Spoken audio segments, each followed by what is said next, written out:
เฮียนทานบุญเสริฐศิษยากับคณะประจำพรรคแขวงห้องเจ้าแขวงผู้ชี้นำคงเขตวัฒนธรรมสังคมที่เคารพนับถืออย่างสูงเฮียนทานสุริวงศ์อำพยวงศ์กรรมการพรรคแขวงเลขาพรรคเมืองเจ้าเมืองสนามใส่ทีเคารพนับถืออย่างสูงบรรดาทานคณะนำของแขวงคณะนำของเมืองบรรดาทานคณะกรรมการนักกีฬาทุกภาคส่วนที่นับถือในหักแพงในท่ามกลางบรรยากาศที่สร้างเมืองสนามใส่เลยเป็นเจ้าภาพแล้วก็เลยตั้งหน้าตั้งตาเนาะในการจัดตั้งปฏิบัติแผนพัฒนาเศรษฐกิจสังคมครั้งที่9ก็คือมติกองประชุมขันต่างๆให้ปรากฏเป็นผลเป็นจริงนั้นคงเขตในทุกคงเขตอย่างงานเพื่อเป็นการสุกอยู่ขบวนการต่างๆให้มีบรรยากาศฟดฟื้นมือนี้เมืองสนามใส่ของพวกเราก็ได้จัดพิธีปิดการแข่งขันกีฬาเพื่อคำนับพับตอนกองประชุมใหญ่องค์คณะพรรคเมืองครั้งที่13ที่จะได้จัดขึ้นในมม.นี้ซึ่งใส่เวลาอยู่1 เดือนเต็มฉะนั้นตั้งหน้าคณะนำของเมืองสนามไส้ในนามส่วนตัวข้าพเจ้ามีความรู้สึกภาคภูมิใจที่ได้ตั้งหน้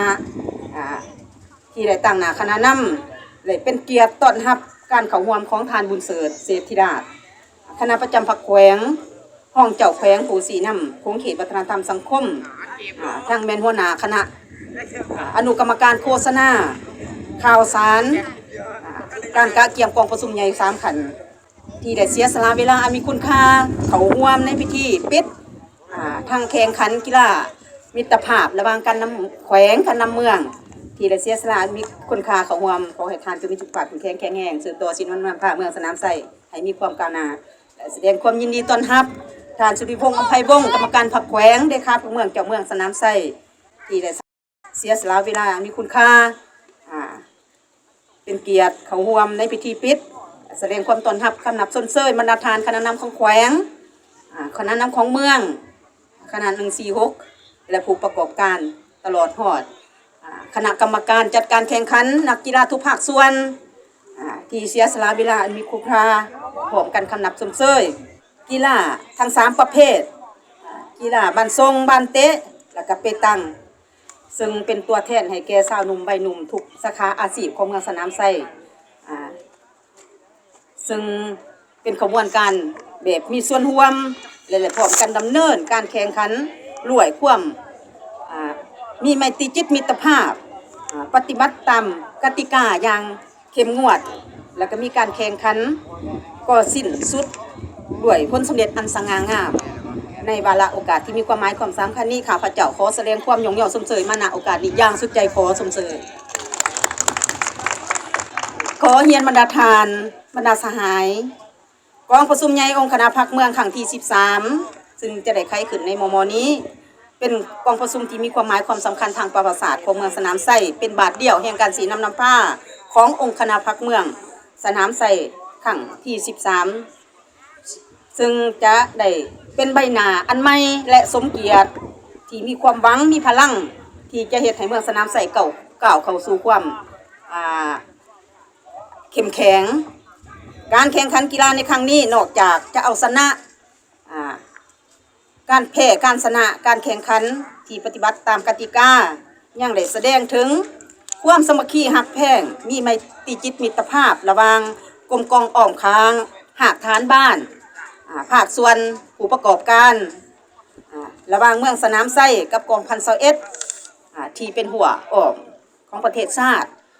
ซึ่งได้เป็นขังทำอิฐที่ได้จัดเขามาแข่งขันร่วมกับเมืองสนามไส้ในนามประธานจัดการแข่งขันตั้งหน้าคณะประธานจัดการแข่งขันอีกทีหนึ่งขอแสดงความคำนับสมเสยต่อคณะกรรมการจัดการแข่งขันที่ได้เอาใจใส่ในการดำเนินการแข่งขันตามเวลาตามกติกาที่ได้บ้างออกการตัดสินด้วยความเที่ยงธรรมบ่เอียงซ้ายเอียงขวาบ่มีปัญหาเกิดขึ้นเนาะเลยความใบเนื้อเสื้อใจเนี่ยก็เป็นใจกลางบ่อคติให้แก่นักกีฬาคนใดแสดงความขอบใจเป็นอย่างสูงต่อคณะนำนักกีฬาคณะทีมงานนักกีฬาทั้ง3 ภาคส่วนเขาร่วมแข่งขันด้วยความรับผิดชอบและมีน้ำใจนักกีฬาอย่างแท้จริงท้ายนี้ข้าพเจ้าขอแสดงความขอบอกขอบใจมายังคณะนำขันแขวงคณะนำขันเมืองคณะ นักกีฬาคณะกรรมการตลอดหอดนักกีฬาทั้ง3ภาคส่วนผู้ประกอบการนักธุรกิจผู้ประกอบการที่ได้รับการสนับสนุน